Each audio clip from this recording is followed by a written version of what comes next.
നമുക്ക് അലീനയുടെയും മനുഷ്യങ്ങളുടെയും ഇന്നത്തെ നല്ലൊരു കഥ കേട്ടാലോ.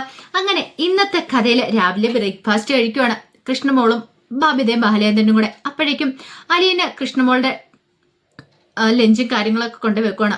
ആ സമയം ബാലേന്ദ്രൻ പറഞ്ഞു, ബാബിതേ, നിനക്കും മനസ്സ് വെച്ചാൽ കോളേജിൽ പോകാവുന്നുള്ളൂ, ഇവളുടെ അത്ര ധൈര്യം പോലും നിനക്കില്ലേന്ന് ചോദിച്ചു. കൃഷ്ണമോള് സ്കൂളിൽ പോകാൻ റെഡിയായിട്ടായിരുന്നു ആഹാരം കഴിച്ചോണ്ടിരുന്നേ. അത് കേട്ട് കഴിഞ്ഞപ്പം ബാബിത പറഞ്ഞു, അവളുടെ ധൈര്യമല്ല, അത് തൊലിക്കട്ടിയാന്ന് പറഞ്ഞു. അത് കേട്ടപ്പോ കൃഷ്ണമോള് പറഞ്ഞു, അതെ, എനിക്ക് അത്യാവശ്യം തൊലിക്കട്ടിയൊക്കെ ഉണ്ട്, ചേച്ചിയുടെ പോലെയല്ല. പക്ഷേ എന്നെക്കാളും കൂടുതൽ തൊലിക്കട്ടിയുള്ള ആള് ചേച്ചിയാന്ന് എനിക്കറിയാന്ന് പറഞ്ഞു. അതെന്താടി നീ അങ്ങനെ പറഞ്ഞേ? അല്ലെങ്കിൽ പിന്നെ ചേച്ചി എല്ലാത്തിനും തർക്കുത്തരം പറഞ്ഞുകൊണ്ട് ഇങ്ങനെ ഇരിക്കുമെന്ന് ചോദിച്ചു. ബാലേന്ദ്രൻ പറഞ്ഞു, നിങ്ങൾ തർക്കിക്കേണ്ട ആ കാര്യത്തില്ല, തൊലിക്കട്ടി കൂടുതൽ എനിക്കാ, അതുകൊണ്ടാണല്ലോ നിങ്ങളെയൊക്കെ ഞാൻ സഹിക്കണേന്ന് പറഞ്ഞു. ആ സമയത്ത് അലീന പറഞ്ഞു, അച്ഛ, എന്റെ മോളെ എത്രമാത്രം എന്തൊക്കെ സഹിച്ചാലാ ഒരു ജീവിതം മുന്നോട്ട് കൊണ്ടുപോകുന്നറിയാവോ? കൃഷ്ണമോള് പറഞ്ഞു, അച്ഛ, എനിക്ക് പേടിയൊന്നും ഇല്ലാന്ന് പറഞ്ഞു.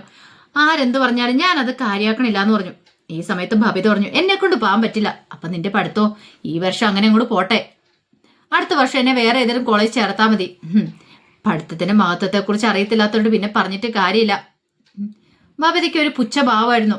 ഒരു വർഷം പോകാതിരുന്നാൽ ഇപ്പൊ എന്താ, അടുത്ത വർഷം വേറെ കോളേജിൽ പോകാലോ എന്നൊരു ചിന്ത. പിന്നീട് കൃഷ്ണമോള് ബാഗൊക്കെ എടുത്തോണ്ട് വന്നു. അലീനയോട് ഇനി പോയിട്ട് വരാന്ന് പറഞ്ഞു. അലീന പറഞ്ഞു, ആരെന്ത് പറഞ്ഞാലും മനസ്സ് വേദനിപ്പിക്കുന്ന കാര്യം പറഞ്ഞാലും ഒരു ചെറിയ പുഞ്ചിരി അത്ര മാത്രം മതി എന്ന് പറഞ്ഞു. അത് കേട്ടപ്പോ കൃഷ്ണമോള് പറഞ്ഞു, അതത്രേ ഉള്ളൂ, അലീന ചേച്ചി എന്നോട് കാര്യങ്ങളൊക്കെ പറഞ്ഞിട്ടില്ലേന്ന് ചോദിച്ചു. അങ്ങനെ ബാലേന്ദ്രനും കൃഷ്ണമോളും കൂടെ പോകണം. അപ്പൊ കൃഷ്ണമോളോട് ബാലേന്ദ്രൻ പറഞ്ഞിട്ടുണ്ടായിരുന്നു, ഇന്ന് ഞാൻ നിന്നെ സ്കൂളിൽ കൊണ്ടേ വിടാം, നിന്റെ ഹെഡ് മിസ്ട്രസിനോട് കാര്യങ്ങളൊക്കെ സംസാരിക്കാം, അതുകൊണ്ട് ഇന്നത്തെ ഒരു ദിവസം വരാം. കാരണം അവൾക്കൊരു പ്രശ്നങ്ങളും സ്കൂളിൽ ഉണ്ടാകാൻ പാടില്ല. കൃഷ്ണമോൾക്ക് ഇതിന്റെ പേരിൽ ആരും കുറ്റപ്പെടുത്തലുകളോ കളിയാക്കലുകളോ ഒന്നും ഉണ്ടാകാൻ പാടില്ല. അതുകൊണ്ടാണ് ബാലേന്ദ്രന് അവളെ സ്കൂളിൽ കൊണ്ടേ ആക്കാന്ന് പറഞ്ഞത്. അങ്ങനെ ബാലേന്ദ്രൻ കൊണ്ടേ ആക്കാന്ന് പറഞ്ഞപ്പം കൃഷ്ണമോൾക്ക് ഒരു സമാധാനം ഉണ്ടായിരുന്നു, അച്ഛൻ വരുമല്ലോ. പക്ഷെ എന്നാലും അച്ഛനെ ആരെങ്കിലും കളിയാക്കിയിട്ടുണ്ടെങ്കിൽ അത് കൃഷ്ണമോൾക്ക് വിഷമമുള്ള കാര്യം തന്നെയായിരുന്നു.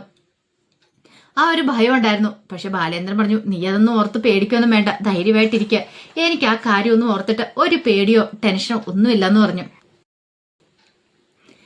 ഇതേ സമയത്ത് ശരണ്യ തന്റെ പുസ്തകങ്ങളൊക്കെ എടുത്ത് മറിച്ചു നോക്കി അതിനകത്ത് കുറെ കാര്യങ്ങളൊക്കെ ഇങ്ങനെ പഠിച്ചുകൊണ്ടിരിക്കുകയാണ്. കാരണം കുറെ നാളുകളായല്ലോ സ്കൂളിൽ പോയിട്ട്. അപ്പൊ അതിൻ്റെതായ ബുദ്ധിമുട്ടും കാര്യങ്ങളൊക്കെ ശരണ്യക്ക് ഉണ്ടായിരുന്നു. അപ്പോഴാണ് പുറത്തേക്ക് വനിതാ സംഘടനയുടെ കുറച്ച് ആൾക്കാർ വരുന്നേ. ഈ സമയത്ത് കാളിദാസൻ ഫോണിനകത്തൊക്കെ നോക്കിക്കൊണ്ടിരിക്കുന്നു. അകത്തേക്ക് നോക്കിയിട്ട് അച്ഛാന്ന് വിളിച്ചു. എന്താടാന്ന് ചോദിച്ചുകൊണ്ട് ശരണ്യയുടെ അച്ഛനും കൂടെ ഇറങ്ങി വന്നു. ആ സമയത്ത് പുറത്തേക്കുന്ന ആൾക്കാരെ കണ്ടേ. അപ്പോഴേക്കും ആ വനിതാ സംഘടനയിൽ ഒരാൾ പറഞ്ഞു, അതെ, ഞാൻ ശ്രീകുമാരി, ഞാൻ ഹോസ്പിറ്റലിൽ വന്നിട്ടുണ്ടായിരുന്നു, പിന്നെ ഇവിടെ ഇടയ്ക്കൊന്നും വന്നായിരുന്നു പറഞ്ഞു. മനസ്സിലായി. അല്ല, മോൾ എന്തേന്ന് ചോദിച്ചു. അകത്തുണ്ട്, എനിക്ക് അവളെ ഒന്ന് കാണാൻ പറ്റുമെന്ന് ചോദിച്ചു. അതിനെന്താ, കയറി പോരാൻ പറഞ്ഞു, ബാക്കിയുള്ളവരോട് അവിടെ നിൽക്കാൻ പറഞ്ഞു. അങ്ങനെ അവരകത്തേക്ക് കയറുന്ന സമയത്ത് ശരണ്യയുടെ അച്ഛൻ പറഞ്ഞു, ദിവസേന കുറെ ആൾക്കാർ അവളെ കാണാനായിട്ട് വരുന്നുണ്ട്, രാഷ്ട്രീയക്കാരായിട്ടും അല്ലാതെയൊക്കെ ആയിട്ടും. ഇത്ര ആൾക്കാർ അവൾക്ക് പിന്തുണ കൊടുക്കുന്നുണ്ടെന്ന് എനിക്കിപ്പോഴാണ് മനസ്സിലായെന്ന് പറഞ്ഞു. അത് കേട്ട് കഴിഞ്ഞപ്പത്തിന് ശ്രീകുമാരി പറഞ്ഞു, അത് പിന്നെ അങ്ങനെ ചെയ്യാതിരിക്കാൻ പറ്റില്ലല്ലോ, ഞങ്ങളുടെയൊക്കെ ദുഃഖപുത്രിയല്ലേ അവള്, അതിജീവിതയല്ലേ, അപ്പൊ അവൾക്ക് ഐക്യദാർഢ്യം പ്രഖ്യാപിക്കണ്ടേന്നൊക്കെ ചോദിച്ചു. അങ്ങനെ അകത്തേക്ക് കയറി വന്നു കഴിഞ്ഞപ്പോ ശരണ്യ പുസ്തകം പഠിച്ചുകൊണ്ടിരിക്കുന്ന കാഴ്ച കണ്ടേ. പിന്നീട് ശരണ്യോട് ചോദിച്ചു, അല്ല, നീ പഠിക്കുമായിരുന്നെന്ന് ചോദിച്ചു. അതെ. അല്ല, നീ സ്കൂളിൽ പോകാൻ തീരുമാനിച്ചോന്ന് ചോദിച്ചു. ശരണ്യയുടെ അച്ഛൻ പറഞ്ഞു, പോണല്ലോ, അവൾക്ക് സ്കൂളിൽ പോകണമെന്ന് ആഗ്രഹമുണ്ട്, അവൾ പോണെന്ന് പറഞ്ഞിരിക്കുന്നേ. നിങ്ങളിത് എന്ത് പരിപാടി കാണിക്കുന്നേ? സ്കൂളിലേക്ക് ഇനി എന്തിനാ പോന്നേ? ഇവൾക്ക് എന്തായാലും ജോലി വാഗ്ദാനം ഒക്കെ നടത്തുന്നുണ്ടല്ലോ, ഇവൾ അതിജീവിതയല്ലേ, മുഖ്യമന്ത്രിക്ക് എന്തായാലും ഒരു കത്ത് കൊടുക്കുന്നുണ്ട് ഇവൾക്കൊരു ജോലി കൊടുക്കാനായിട്ട്, അതുകൊണ്ട് ആ കാര്യത്തിൽ ഒരു പേടിയും വേണ്ടെന്ന് പറഞ്ഞു. പിന്നെ ദുരിതാശ്വാസ ഫണ്ടിൽ നിന്ന് ഇവൾക്ക് കുറച്ച് പൈസ എന്താണെങ്കിലും കിട്ടുമെന്ന് പറഞ്ഞു. അപ്പോഴേക്ക് ശരണ്യയുടെ അച്ഛൻ ചോദിച്ചു, അല്ല, ഇവൾക്ക് എന്ത് ജോലിയാ കിട്ടണേന്ന് ചോദിച്ചു. എന്ത് ജോലിയാന്നോ? ഗവൺമെന്റ് ഗസ്റ്റ് ഹൗസില് സീപ്പർ ജോലിയും കാര്യങ്ങളൊക്കെ ഉണ്ട്, അപ്പൊ അങ്ങനെ എന്തെങ്കിലും ഒരു ജോലി ഇവൾക്ക് ഉറപ്പായിട്ടും കിട്ടും. സീപ്പർ ജോലി കിട്ടിയാൽ മതിയല്ലോ, ഇവൾക്ക് അതൊക്കെ മതിയെന്ന് പറഞ്ഞു. അത് കേട്ടുകഴിഞ്ഞപ്പോൾ ശരണ്യയുടെ അച്ഛൻ പറഞ്ഞു, ഇവൾക്ക് പഠിക്കണം എന്നാ പറയുന്നേ, പഠിച്ച് ഇവൾക്ക് മെഡിസിന് പോകണമെന്ന്. അത് മാത്രമല്ല 10ാം ക്ലാസ്സിൽ എല്ലാ വിഷയത്തിനും A+ഉം A ഒക്കെ ഉണ്ടായിരുന്നു പറഞ്ഞു. ഇനി ഇവള് മെഡിസിന് പോകാനാ, നല്ല കഥയായി. മെഡിസിന് പോകണമെങ്കിൽ ഇവള് സ്കൂളിൽ പോകണം, സ്കൂളിൽ പോകണമെങ്കിൽ ഇവിടെ നിന്ന് നടന്നു പോയി ബസ്സേ കയറണ്ടേ. അങ്ങനെ ഇവള് സന്തോഷിച്ച് ചിരിച്ചുല്ലസിച്ച് പോയിട്ട് വരുന്ന നാട്ടുകാരെല്ലാം കാണില്ലെന്ന് ചോദിച്ചു. അതുകൊണ്ട് എന്താന്നോ, അപ്പൊ അവർക്ക് ഇവളോടുള്ള സെന്റിമെന്റ്സും കാര്യങ്ങളൊക്കെ പോവും. ഇപ്പൊ ഇവള് ദുഃഖപുത്രിയാണ്, വീട്ടിനകത്ത് അടച്ചിരിക്കുവാണെങ്കിൽ അവർക്കെല്ലാം ഒരു സിമ്പതി ഇവളോട് തോന്നും. ഇവള് പുറത്തിറങ്ങി ചിരിച്ചുല്ലസിച്ച് നടന്നിട്ടുണ്ടെങ്കിൽ ആ സിമ്പതി അങ്ങോട്ട് പോയി കിട്ടും. പിന്നെ കിട്ടുമെന്ന് പറഞ്ഞ ആനുകൂല്യങ്ങളൊന്നും കിട്ടാനും പോകുന്നില്ല. ഇവൾക്ക് വേണ്ടി ബക്കറ്റ് പിരിവൊക്കെ നടത്തി ഞങ്ങൾ തീരുമാനിച്ചിരിക്കുക. അത് മാത്രമല്ല ഇവൾക്ക് വേണ്ടിയിട്ട് ഒരു സഹായം ധനം രൂപീകരിക്കാൻ ഞങ്ങൾ തീരുമാനിച്ചു. നിനക്ക് വീടൊക്കെ വെക്കണ്ടേ? ഇപ്പം ഈ വീടൊക്കെ മാറ്റിയിട്ട് നല്ലൊരു വീടൊക്കെ വെക്കണ്ടേ? അപ്പം അതിന് വേണ്ടിയിട്ട് ഞങ്ങൾ ഇറങ്ങി തിരിച്ചിരിക്കുക. ആ സമയത്ത് ഇവളിങ്ങനെ നടന്നിട്ടുണ്ടെങ്കിൽ ആൾക്കാരുടെ സെന്റിമെന്റ്സും കാര്യങ്ങളൊക്കെ അങ്ങോട്ട് പോകും. പിന്നെ ഇവൾക്കൊന്നും കിട്ടത്തില്ല. ഇത് കേട്ടുകഴിഞ്ഞപ്പം ശരണ്യയുടെ അച്ഛൻ പറഞ്ഞു, അതിനിപ്പം ഞങ്ങളൊന്നും ചെയ്തില്ലോ എന്ന് പറഞ്ഞു. ഒന്നും ചെയ്തില്ലേ? ആ പീഡിപ്പിച്ചവന്റെ വീട്ടിൽ നിന്ന് ഒരു പെണ്ണ് ഇവിടെ വന്നിട്ടില്ലായിരുന്നോ? അവൾ ഇവളെയും കൊണ്ട് പുറത്തൊക്കെ പോയില്ലെന്ന് ചോദിച്ചു. അത് അവിടുത്തെ ജോലിക്കാരിയാന്ന് പറഞ്ഞു. ജോലിക്കാരി ആയിക്കോട്ടെ, അവളിങ്ങോട്ടേക്ക് വന്നോ? എന്നിട്ട് ഇവളെയും കൊണ്ട് പുറത്തൊക്കെ പോയി ക്ഷേത്രത്തിലൊക്കെ കൊണ്ടുപോയില്ലേ? അതിൽ നിന്ന് എന്ത് മനസ്സിലാക്കാം? ആൾക്കാരൊക്കെ ഇതൊക്കെ കണ്ടു കഴിഞ്ഞപ്പോൾ എന്താ പൊട്ടന്മാരാണോ? ഇവൾക്ക് ഇപ്പോഴും പ്രശ്നമില്ല, ഇവള് പുറത്തിറങ്ങി നടക്കാൻ തുടങ്ങിയിട്ടുണ്ട്. അപ്പം ഇനിയിപ്പോൾ ഇവൾക്ക് ഒന്നിന്റെ ആവശ്യമില്ല എന്നൊക്കെ അവര് കരുതും. അപ്പൊ കിട്ടാനുള്ള സഹായം കൂടെ ഇല്ലാതാവൂന്ന് പറഞ്ഞു.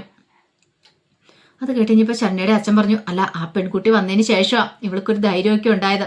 ഇവള് ജീവിതത്തിലേക്ക് മടങ്ങി വന്നേന്ന് പറഞ്ഞു. ഹേ, അതൊന്നും ഒരിക്കലും വേണ്ട.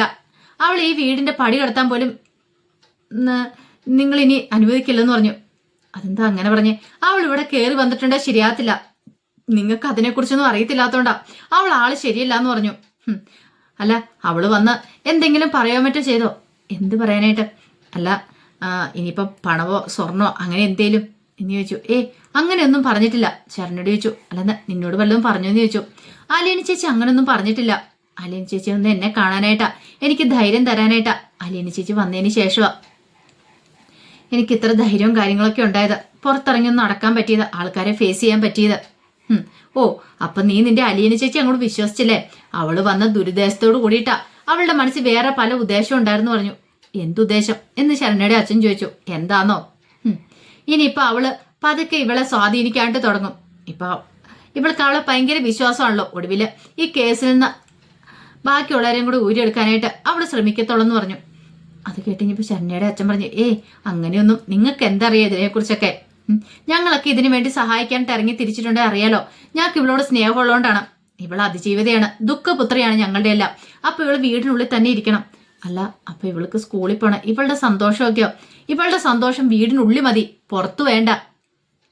വീടിനുള്ളിൽ ഇവള് സന്തോഷിച്ചോട്ടെ, പക്ഷെ പുറത്തിറങ്ങി ഇവള് സന്തോഷിക്കണ്ടെന്ന് പറഞ്ഞു. അതിന്റെ ആവശ്യമൊന്നുമില്ല. ഇത് കേട്ടുകഴിഞ്ഞപ്പോ ഭയങ്കര സങ്കടമായിപ്പോയി ശരണ്യക്ക്. പിന്നീട് ശരണ്യോട് പറഞ്ഞു, പറഞ്ഞൊക്കെ കേട്ടല്ലോ എന്ന് ചോദിച്ചു. തലയാട്ടവും മാത്രം ചെയ്തേ. തലയാട്ടിട്ടൊന്നും ഒരു കാര്യമില്ല. കാര്യത്തിനൊക്കെ മറുപടി ഉണ്ടായിരിക്കണം. ഇനി നീ സ്കൂളിലേക്കും പോണ്ട, ഒരിടത്തേക്കും പോണ്ട, വീട്ടിൽ തന്നെ ഇരുന്നാൽ മതി. പിന്നെ അലീന എന്ന് പറയുന്ന പെണ്ണ് വന്നിട്ടുണ്ടെങ്കിൽ അവളോട് സംസാരിക്കാൻ പോലും കൂട്ടാക്കരുത്. അങ്ങനെ വന്നാ നിനക്ക് കിട്ടേണ്ട ഒന്നും കിട്ടത്തില്ല. ഇതെല്ലാം നിന്റെ നന്മയെ കരുതിയിട്ടാ ഞങ്ങൾ പറയണേ, അല്ല ഞങ്ങളൊക്കെ നിന്നെ അങ്ങോട്ട് കൈയൊഴിയും. ഈ സമയത്ത് ശരണ്യ പറഞ്ഞു, ആ ചേച്ചി വന്ന് എനിക്ക് നല്ല കാര്യം പറഞ്ഞു തരാൻ വേണ്ടിട്ടാ. പിന്നെ ഞാൻ ആ ചേച്ചിയുടെ കാര്യം പറയുകയും ചെയ്തു, ആ സത്യം പറയുകയും ചെയ്തു. എന്ത് സത്യം? അല്ല ആ രോഹിത് എന്ന് പറയുന്ന ആള് എന്നെ ഉപദ്രവിച്ചിട്ടില്ലാന്ന്, ബാക്കി 3 പേരും എന്നെ ഉപദ്രവിച്ചോളന്ന്. രോഹിത്തിനെ പിടിച്ച് എന്റെ ദേഹത്തെ കിട്ടിയപ്പോ പേടിച്ചരണ്ട് ഓടിപ്പോവുക ചെയ്തേ. പിന്നെ ആ കാര്യങ്ങളൊക്കെ പറയണം. നീ എന്തിനാ ഇതൊക്കെ അവളോട് പറഞ്ഞെന്ന് ചോദിച്ചു. അത് പിന്നെ സത്യമായിട്ടുള്ള കാര്യമല്ലേ മാഡം. അതുപോലെ തന്നെ പോലീസുകാരോടും ഡോക്ടറോടും ഒക്കെ ഞാൻ ഈ കാര്യങ്ങളെക്കുറിച്ച് പറഞ്ഞതാ. ഇത് കേട്ടപ്പോൾ ശരണ്യയുടെ അച്ഛൻ പറഞ്ഞു, പക്ഷെ അവരാ പറഞ്ഞത് ഈ കാര്യങ്ങളൊക്കെ വേറെ ആരോടും പറയണ്ട, രോഗത്തും കൂടെ ഉണ്ടെന്ന് പറയാനായിട്ട്. അതാ ശരിയായിട്ടുള്ള കാര്യം എന്ന് ശ്രീകുമാരി പറയണം. ഒരു കാരണവശാലും അവനും കൂടി ഇല്ലെന്നുള്ള കാര്യം ആരും അറിയാൻ പാടില്ല. ഇനി അവനെ ഇതിനകത്ത് നിന്ന് ഒഴിവാക്കിയതുകൊണ്ട് നമുക്ക് പ്രത്യേകിച്ചൊന്നും പ്രയോജനം കിട്ടാനില്ല. അത് മാത്രമല്ല അവനും കൂടി ഇതിനകത്തുണ്ടെങ്കിൽ നമുക്ക് കേസിന് കുറച്ച് ബലം കൂടും. പറഞ്ഞ മനസ്സിലായല്ലോ? ഇനിയിപ്പോൾ അവനില്ലാന്ന് പറഞ്ഞാൽ ഗുണത്തെക്കാർ ഇതിൽ ഏറെ നിനക്ക് ദോഷം ഉണ്ടാകാൻ പോകുന്നുള്ളൂ. അതൊക്കെ കേട്ടുകഴിഞ്ഞപ്പോൾ ശരണ്യക്ക് ഭയങ്കര ടെൻഷനായി. ഇനി അവൾ ഇങ്ങോട്ടേക്ക് സ്വാധീനിക്കാൻ വരും, ഒരു കാരണവശാലും അവളെ ഇങ്ങോട്ടേക്ക് അടുപ്പിച്ചേക്കരുതെന്ന് ശരണ്യയുടെ അച്ഛനോടൊക്കെ പറഞ്ഞു. ശരി എന്നൊക്കെ പറഞ്ഞു. അതിനുശേഷം അവരങ്ങോട്ട് പോകുമ്പോഴത്തേനും ശരണ്യക്ക് ഭയങ്കര ടെൻഷനായിപ്പോയി. എന്ത് ചെയ്യണമെന്ന് അറിയില്ലാത്ത അവസ്ഥ. ഇത്ര സമയം ഉണ്ടായിരുന്ന ധൈര്യമൊക്കെ ഒരു നിമിഷം കൊണ്ട് ഇല്ലാതാവുന്ന പോലെ തോന്നി. കുറച്ച് കഴിഞ്ഞപ്പോൾ ഗോവർദ്ധൻ കടപ്പാട്ട് വീട്ടിലേക്ക് വരുവാണ്. അങ്ങനെ വന്ന് ബാലേന്ദ്രന്റെ മുറിയിലേക്ക് ചെല്ലുമ്പത്തിനും ബാലേന്ദ്രൻ പറഞ്ഞു, വന്നോ, നീ ഇരിക്കാൻ പറഞ്ഞു. അല്ല നമ്മൾ ഈ ഷേണായിക്ക് 14 ലക്ഷം രൂപ കൊടുക്കാനുണ്ടോന്ന് ചോദിച്ചു.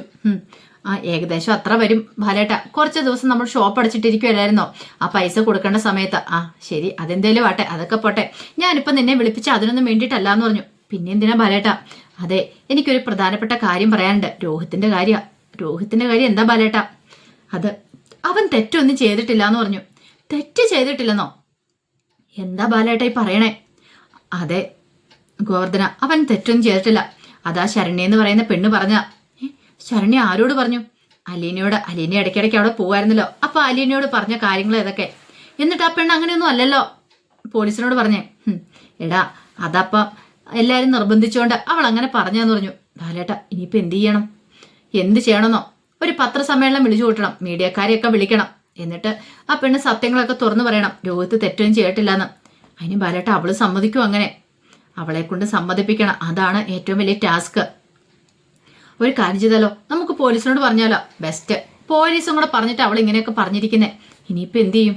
എന്തേലും ചെയ്തേ മതിയാവുള്ളൂ. അലീനയോട് ഞാൻ ഈ ഇതിനെക്കുറിച്ച് പറഞ്ഞു. പക്ഷെ അലീന പറഞ്ഞു എടുത്തിയാടി ഒരു തീരുമാനം എടുക്കണ്ട, അവള് വേണ്ട പോലെ കൈകാര്യം ചെയ്തോളാന്ന്. പക്ഷെ അതുകൊണ്ടാവുമെന്ന് എനിക്ക് തോന്നുന്നില്ല. അവൻ തെറ്റ് ചെയ്തിട്ടില്ല, അവനെ നമുക്ക് രക്ഷിക്കണ്ടെന്ന് ചോദിച്ചു. രക്ഷിക്കണം ബാലേട്ട. പക്ഷേ ഇപ്പൊ അലീന പറഞ്ഞ പോലെ ഇങ്ങനെ എന്തേലും ചെയ്യണമെങ്കിൽ അവൾ അതിന് സമ്മതിക്കുമെന്ന് തോന്നുന്നുണ്ടോ? ഒരു പക്ഷേ അവൾ ഇനിയിപ്പോൾ മൊഴി മാറ്റി പറഞ്ഞാലോ? അങ്ങനെ ഞാൻ അലീനയോട് പറഞ്ഞിട്ടില്ലെന്ന് പറഞ്ഞാൽ തീർന്നില്ലെന്ന് ചോദിച്ചു. ബാലേന്ദ്രൻ പറഞ്ഞു അത് ശരിയായിട്ടുള്ള കാര്യമാണ്, അതുകൊണ്ടാണ് ഞാൻ ആകെപ്പാടെ ഇങ്ങനെ കൺഫ്യൂഷൻ നിൽക്കുന്നത്, എന്ത് ചെയ്യണമെന്ന് അറിയില്ലാതെ എന്നൊക്കെ ഗോവർദ്ധനോട് പറയണം. അപ്പൊ അതിന്റെ വിശേഷങ്ങളൊക്കെ ഇന്ന് കാണുന്നത്. ഇതിന്റെ ബാക്കി വിശേഷങ്ങളുമായിട്ട് വൈകുന്നേരത്തെ പ്രമോയി വരാട്ടോ. ഒരിക്കൽ കൂടി എല്ലാവർക്കും ശുഭദിനം നേർന്നോട് നിർത്തുന്നു.